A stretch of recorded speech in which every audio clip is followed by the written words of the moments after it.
Welcome back to the Rowan's podcast. I am the Rowan. This would be episode number 15. So grab yourself a cup of coffee, a nice comfy chair, and let's chat.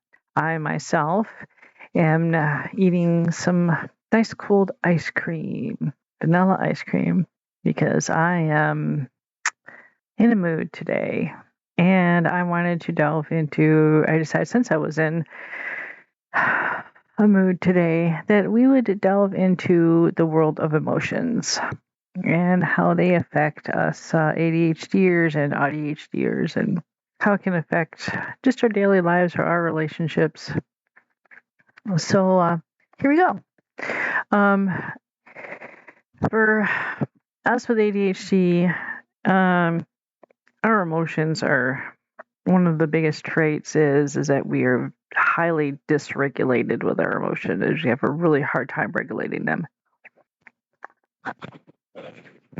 Now, that doesn't mean that we go off the wall all the time and that we're just total basket cases and stuff like that. But it does mean that when we feel emotions, we feel them big. There's no small emotion involved here. They are big, sometimes heart-wrenching, soul-crushing sadness or extreme highs with happiness and joy, and there's not much in the middle really, but it can be that way, at least for me. I do know that, but I do know that it is, we do struggle with emotional regulation, and part of the reason why we use comfort items and part of the reason why we have safe foods is it does help regulate our emotions. Just having a comfort item can calm us, can soothe us, and even just eating a comfort food, well, a safe food, can comfort us. And right now, I have some ice cream because I will admit, for the past few days, I have been battling some depression. I'm not going to get into the reasons why or anything. It's just, well, maybe a part of the reason why, but I just have been struggling. And so I thought maybe it would be good to talk about that, and how it affects us. And if I'm struggling a little bit in this episode with my words and stuff, please have a little bit of patience with me because it's just one of those days with me. Like, I was at work today, and since I was so off with everything, I had one of those days where just things kept going wrong. But it was the same thing that kept going wrong today. It was, I kept dropping stuff. And I managed to break open a jug of juice that went everywhere, and it took me a while to clean that up because I had customers and I had to find all the stuff that I needed to clean it up with, and it was just a mess. But I didn't really get any on myself, so that was a good thing. I probably would have been really depressed had I done that. And then it just seemed like a bunch of other stuff, I would drop and stuff, and thankfully nothing else broke. But I mean, all day long, like even when I got home, I was dropping stuff. So it just was one of those days. But that's not why I was feeling depressed. But so just like a comfort item can, help us feel better and help us whatever, and or doing certain things like I delve into, like today, I delved into some music. I have found that Suno app for AI music to be really fun, and for me, it's a creative outlet. Like if I get upset, sometimes I'll go into drawing or I'll paint. I haven't painted in a very long time, or I'll write, and I found that if I write something, then I can give it to that app and I could tell it kind of sort of what type of music that I want to have for it. And well, actually, you can get kind of specific, really, if you want to. And it'll take your words and make like a song for you. So if I am lucky enough, I am hoping that I'll be able to add that song onto the end of this podcast so y'all can listen to it. the words that I wrote, it's called Depression's Call. And I had wrote a poem like a long time ago, uh, a poem or statement, I guess, towards depression and about depression, and basically how it felt, what I envisioned it to be, like symbolically, you know. And I wanted to write to have a song written on it, but I don't know where that exact poem is. So I wrote a new one, which has the basic same ideas on it, but it has a little bit of the ending is a little bit more upbeat. Well, not upbeat, but a little bit more positive, you know. Um, so I put it to music, and then I used the Edits app for Instagram, and and I also used Meta AI to get me some pictures, some images to put on there, and then I used Edit to put it all together, the music, the pictures, and everything together. So, and I made a reel and I put it on Instagram and I put it on Facebook, but just because I wanted to share it, and I wanted to share it on this too. Because I think maybe it can help. It just, for me, it, it just helped me get my mood kind of into something that's tangible and not just something that's building up into like this really big ball inside of me and it's just pain. Um, for me to be able to put it to music, put it to words, and get music for it's kind of a comfort thing. And a lady that I sometimes talk to about things, she told me one time that it's okay when you're upset to let yourself feel the feels, feel the feels, um, or to be in the feels for a little while. She said, just let yourself be in the feels, and then set a time limit. She's saying like set a time. Okay, I'm going to be in the feels for this amount of time, and then I'm just going to go on and just set it aside and go on. Me, I do not know how to do that part. Like, how can you just shut that off and just go on with your day? Um, I suspect she's neurotypical, so that's probably why she can do that. Um, for us, I really don't think that's even possible. We need to feel the feels until they're felt. all, all the way out to their uttermost end, and then we need to evaluate them and figure, it's, at least for me, it is that way. But um so I am gonna see if I can attach it to this. I'm hoping with this editing program that I can do it. I did try to just record it while it was playing, but I think it recognized it as a computer generated thing or something because it wouldn't record it. It was like nothing, like there was nothing there, no sound when I tried to play it back. So if anybody knows anything about that, let me know if that is something, like if it knows that it's an AI created thing so it won't copy it. I don't know. But I was able to download it onto my computer, so we'll see. And heads up, it is a 2 minute and 49-second song. So if you don't want to listen to the whole thing, just be forewarned. And I won't be offended if you don't listen to the whole thing. That's fine. I just felt like sharing. But oh, my ice cream's melting. Hang on. So I wanted to discuss how emotions and shutdowns and meltdowns, how they all intertwine, because obviously shutdown can be triggered by overwhelming things, lights, sounds, noise, people, too much information, things like that. But really, I think what it boils down to is that you're overwhelmed. So then your whole body and your emotions has just gotten to the point to where you're going to do one or two things. You're either going to shut completely down just to get away from all that emotion, so you don't feel anything. Just completely.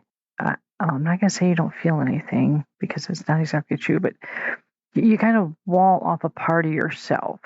Okay, when you go into the shutdown, or if you're in a meltdown, you're just letting those emotions explode. And I do want to talk about explosive emotions in a little bit here. But for me, like the other day, I wasn't having a good day. Now this isn't the total summation of why I'm in a depressive mood. This is just something extra that was onto it. But I had got up in the morning and I had a lot of admin to do around the house. Not by admin is what I mean is like basically household, the business end of running a household, like doing, taking care of bills, making appointments, getting prescriptions refilled, things like that. Like the phone calls and the, scheduling and stuff like that. Well, during the process of doing all that in the morning, I had one problem after the other, miscommunication with the doctors, where the pills were going, or the prescriptions were going. And it took me hours to get that straightened out. There was just other things, other phone calls, other issues and stuff like that. And for me to do phone calls for me, see, I'm the one here at the house that does most of this stuff. He does not, because he's at work during business hours of most businesses. So he can't. So it's left to me because I don't work full time. And so I take care of that. But it is, I've never really talked to him about this, and I probably should, but it is immensely hard for me to do these things. First of all, the executive function there of getting myself to be able to get up and do it is hard to get myself going, and it leads to a lot of overwhelm for me, especially when things do not go right like they did that day. But by the end of that whole thing, and I am not kidding, it took hours to get this straightened out, to get things sent to the proper place and everything, and appointments made. It just took hours. So then by the time that got done, then my husband got home, and of course we had to go to where? Walmart. We had to go to Walmart to pick up said prescriptions. Well, the idea there was we were just going to park at the end where the pharmacy was, walk in right there at the pharmacy because it's right by the door, get what we went there for because it should have been ready, and walk back out and go home. Now, mind you, this is a 45-minute drive too. Okay, keep that in mind. So on the way there, we were pretty talkative about things, and it was things that were things that I was dealing with at work and stuff like that that was really bothering me. So, they're hyped up my emotions there too. And so we get to Walmart, and of course, not everything is ready. Like they should have been ready hours before then. So we have to wait. And of course, while we wait, there's no sense in just sitting on a seat for 20 minutes. I might as well look around. So of course, then we got the walking around thing. Well, then we finally got my, all the prescriptions and stuff filled and whatnot. And then we left. I get in the car and I go silent because at that point I am drained, utterly drained. Just my emotional state at that point was frazzled from everything, from all the issues in the morning, from the hours of me trying to get this stuff straightened out, and then from the driving, and then from the talking, and from the walking around Walmart. I was drained, like completely drained. I couldn't. All I could do was sit and look out the window. And he wanted to talk to me. And we've mentioned this before. He's an ADHDer as well. But for him to go to Walmart, well, physically it is an issue for him because of health-wise. Mentally, it is not an issue for him. So mentally, he does not get drained. And he does have the hyperactive part of ADHD, although he has slowed down quite a bit since he's got older. But still, that includes his brain. Complete hyperactivity going there. And not an ounce of inattentiveness in him. I'm just throwing that out. Not an ounce of inattentiveness. None. So he's trying to talk to me, and I'm not saying anything, and I can't. I literally can't. It's not that I just don't want to. I had reached the point where I just could not talk. I had words in my head that I wanted to say to him, but I couldn't say them. It was like an overload. Like when say something's trying to drain out of something, and there's just so much of it, and the hole is just so tiny that it everything kind of backs up, and all that can come out is just like this little tiny trickle, and it's not enough, and there's like this pressure that's built up. Well, that's kind of like that was going on in my head. Like I had this teeny tiny hole that maybe a word or two could come out, but then the rest of my head was just ballooning full of more and more things that I wanted to say. But I couldn't. And he thought I was, the way that he come across about over, well, you're not talking to me. I see, how it is, basically is how it come across to me. Whether he meant it that way or not, I don't know. But he did say something kind of snide at first, and then he just said, something else. And basically what it amounted to was that, yeah, you're not going to talk to me, so I'm not going to talk at all. I might as well not even try. And it was silence the rest of the way.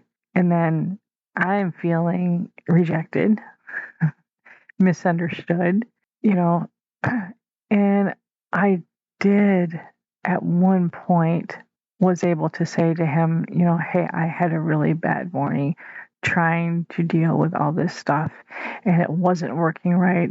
And then we went to Walmart and then just all this, and then I couldn't even get it all out before he stopped me. And I don't even remember exactly what he said, but it was more along the lines of, it's fine, whatever, we just won't talk, or, whatever. But it bothered me because the way it came across to me, it felt like he was taking offense to it, and he wasn't understanding that I needed the silence. I couldn't speak. I couldn't have a conversation with him. I needed that silence, and it made me sad because I was already sad to begin with from other reasons, but this made me sad more, and it just increased the shutdown for me, because then it wasn't that there was so much in my head, and it wasn't that I was so tired and I was so drained. It was, no, I was sad because I was feeling rejected because of the way it came across to me, whether he meant it that way or not. Like I said, I'm not sure if I have the RSD, rejection sensitivity dysphoria, or not. I don't know. I would like to have my therapist look into that for me, but it's like, I don't know. I do know that I feel rejection very deeply when I get any negativity from him. It could be something very slight, something very small, but I have told him this, that it just feels like my entire world just shatters around me and there's nothing left when I start feeling like this, when I feel like he's upset at me, when I feel like that, because I feel like I've done something wrong, that I'm in the wrong, that I'm just messing everything up, and that, it's really hard for me. And with my entire world just shattering, I mean, can you just sit there and imagine that if you can for a minute? Just like, for me, I imagine it like I'm standing in this big glass bubble, this big, beautiful glass world, and something hits it and it just shatters around my feet. Like all the pieces fall into these little cutting, stabbing shards at my feet. And as they fall, either I'm getting cut or they're just at my feet and I can't move at all without getting sliced to shreds. And that's what it feels like when I feel any kind of rejection or negativity from him. It's like I said, our emotions are big. They are big. There's no small. And it's really hard to explain that to him. Although I wish he understood it, because I think that would help a whole lot. But I guess that's what I wanted to explain about the big emotions. Well, the explosive emotions. No, that's a different thing. Like, we can get mad very easily. And I don't go totally goofy or anything like that, but I will snap back very quickly. If I feel like that anger has been triggered, I'll snap back very quickly. Or if I've reached to the point where I'm overwhelmed and I just can't handle it anymore. Like my father-in-law, one day I was cooking and he was, see, I don't like it when other people are around me when I cook, because I cook horribly anyways.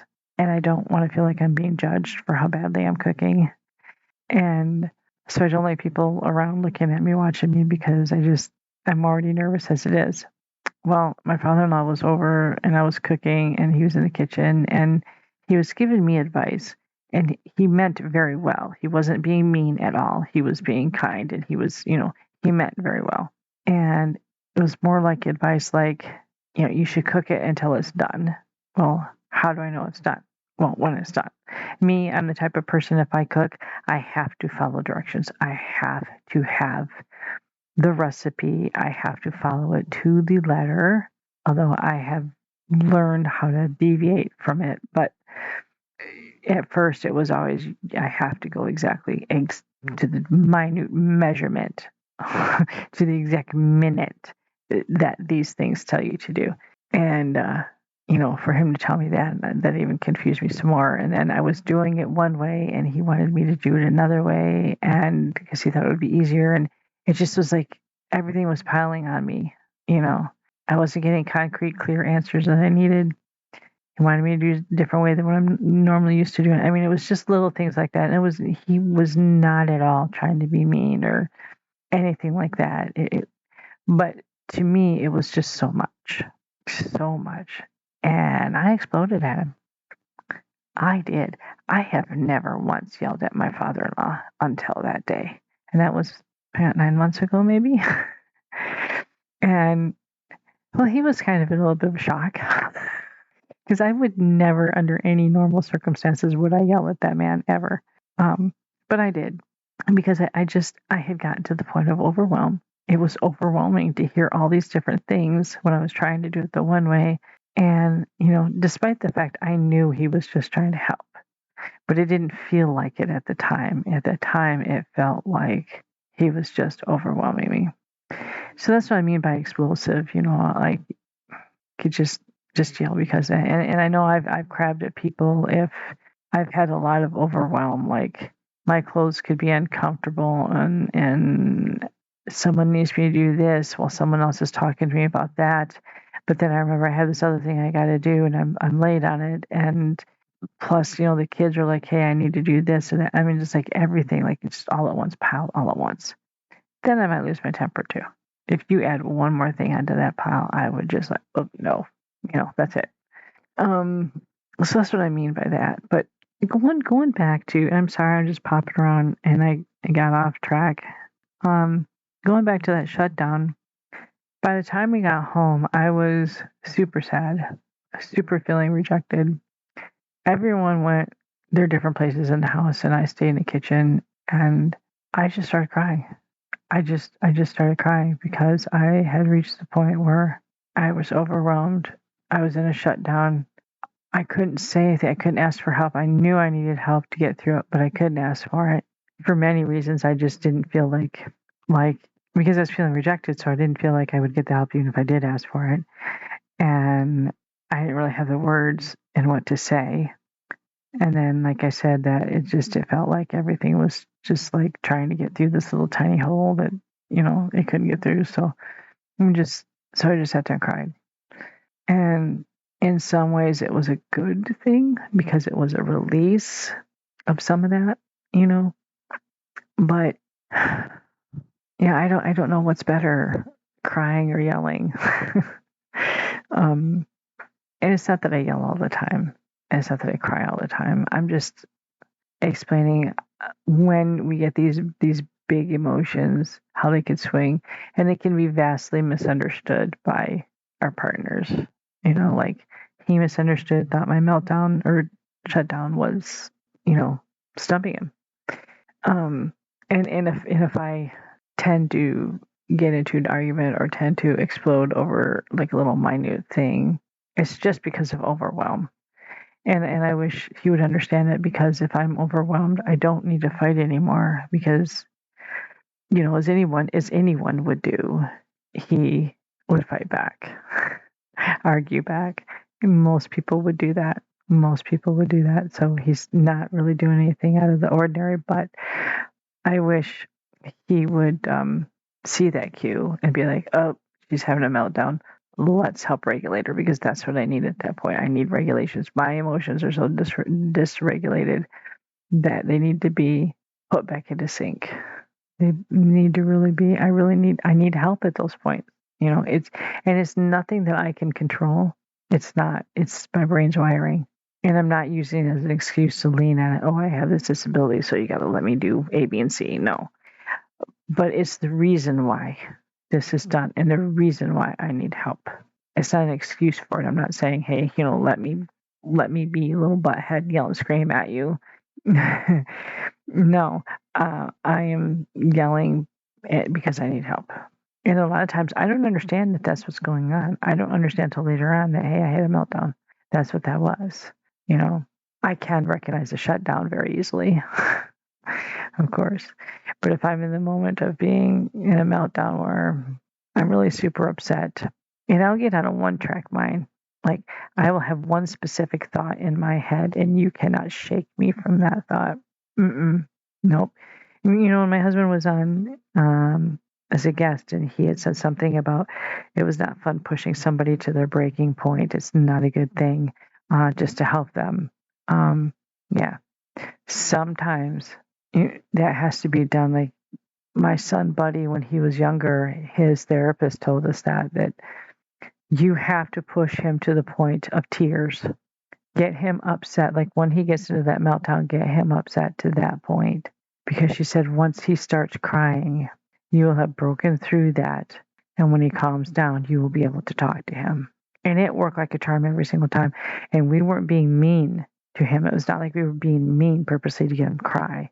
But we would argue back with him and maybe say a couple of things that might get him even more mad, just so that he would reach the point of tears. And man, that does sound really bad. But we were doing it on the advice of the therapist, and it was never anything hurtful or harmful to him. Nothing that was degrading or anything like that.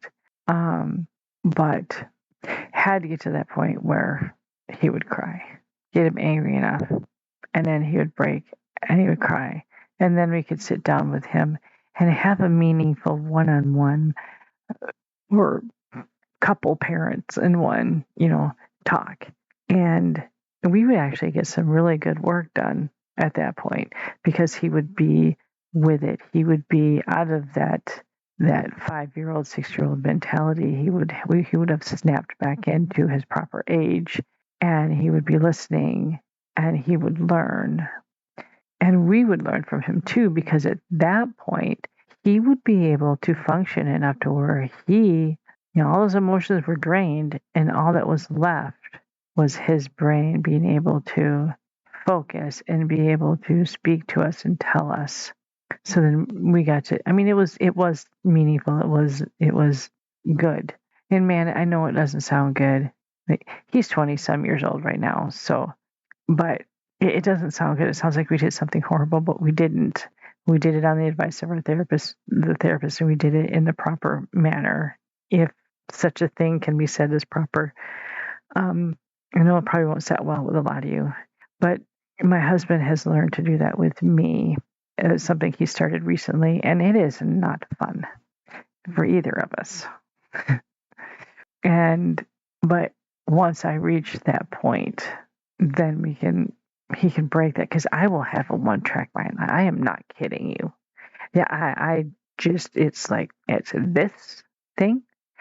It's not even like a single solitary degree this way or that way. It is this way, and that is it. This is what I'm thinking. This is what I believe. You will never, ever, ever, ever, ever change my mind on this. It will never be anything different. This is the way it is, and, no matter what. And I honestly, when I'm in those moods, I cannot see any other option. There is no other option. That is the only thing. There really is no, it doesn't exist. It does not exist. And it hurts just to think about the fact that you are trying to get me to think that there's something else. It's just no. And once I get to that point where he gets me, then I can see, oh, it's like a door opens up, or a window, or someone opens a curtain, or something. Just whatever they open up, I can see now. Like, oh, I'm wrong. Yeah, there is something else, So those are interesting times. But my whole point in all of this is that we do have big feels, big emotions. That I think I'm convinced that's why a lot of us have been diagnosed with bipolar. because we do have these big emotions, and they could be maybe considered as mood swings and stuff, and but they're not, and we're not bipolar. We don't have, whatever. Like my husband says that my moods all have different personalities, and it depends on what mood I am is what my personality is. Well, of course, everyone, if you're in a good mood, you're going to have a happy personality. If you're in a bad mood, you're going to have a sad personality. You're going to be grumpy, you know. Um, so, but I have a wide range. I wonder what the thought just come to my mind. Like, I wonder what he would name each one of those foods. Type of name they would have. And he says he never knows which mood he's going to get on what day, and and throughout the day. And that is true. I could go to work feeling really, really sad and depressed, and I get into work and I start work, and then I'm just like much better until something happens, and then I'm bad again, feeling upset again or something. But then again, that's everybody really that does that. But the different moods and stuff is not a uniquely neurodivergent, but feeling them so deeply as we do is a divergent thing. And it is kind of complex, really, when you think about it. But I don't think it's a bad thing. I think there's a reason for it. I think there's a reason why God created us this way. But I have yet to find it. Doesn't mean it's not there.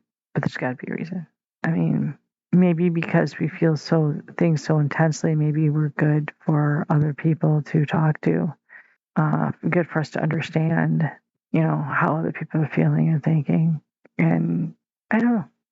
But my point about all this is that none of us should feel ashamed for how we feel. None of us should feel ashamed for how we are reacting to certain circumstances or stimulus or being overstimulated or just feeling what we do feel, because we deserve the right to be able to feel. We deserve the right to know who we are and how we react. And it's nothing to be ashamed of. Like my friend says, just feel the feels. Feel the feels for a little while. There's nothing wrong in that. But she sets a timer on it. I would have no clue on how to do that. So however you want to do it, it's fine. I am so sorry. I am very sleepy. But like I said before, I have been pretty depressed over the past week, over some things. And like I said, I won't get into, but I did write that poem and had set to music. So I am going to attach it. And here while I'm talking, I totally forgot that I was chatting with my friend Sue. And she has sent me a message, and I have not looked at it yet. And I just realized I just was chatting with her. So Sue, when you do listen to this, just know that I got sidetracked and I totally forgot. Out of sight, out of mind thing. Because the screen went dark on my phone and I wasn't, I forgot that we were talking. So I do care about you, my friend. And I did just send you a reaction to that video you sent me. So there you go. But anyways, I am going to attach that. I'm going to try to attach that song on the end of it. If it is not on the end of this, then just know that I failed miserably. And at another point, I will attach it. But it is almost exactly how I envision depression, and I think the AI music creator did a really, really good job of getting the right type of melody to add to it. So I'm gonna attempt to attach it. Hopefully it'll be here. If it's not, then I'm sorry, and we will try it on another day. But I hope every one of you know that you are loved and you matter. And I do appreciate you listening to me rambling. You all are amazing, and thank you so much. And please excuse the length of it. I appreciate every one of you. So have a blessed day, and I will add the song after I say this. More later. Now I'm adding the song.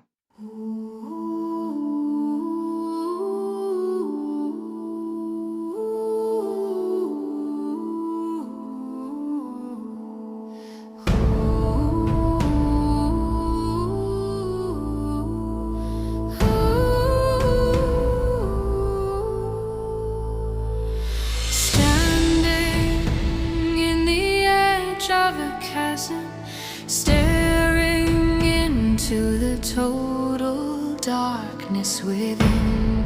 It calls to me, creeping fingers snake over the edge, grasping at me.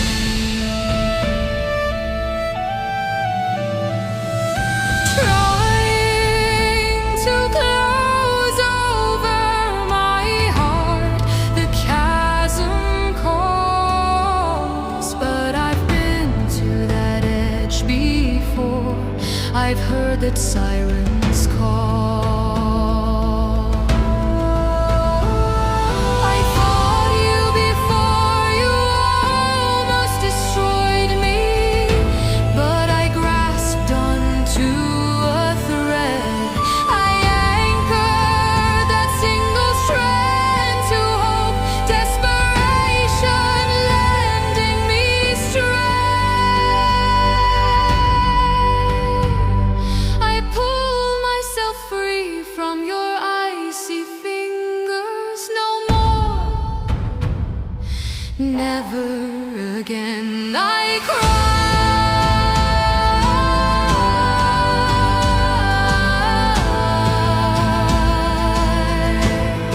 You tried once before,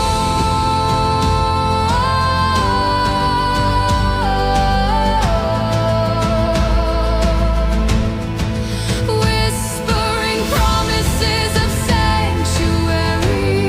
I saw only darkness and pain in your hands. You tried and you lost. Never again I cry.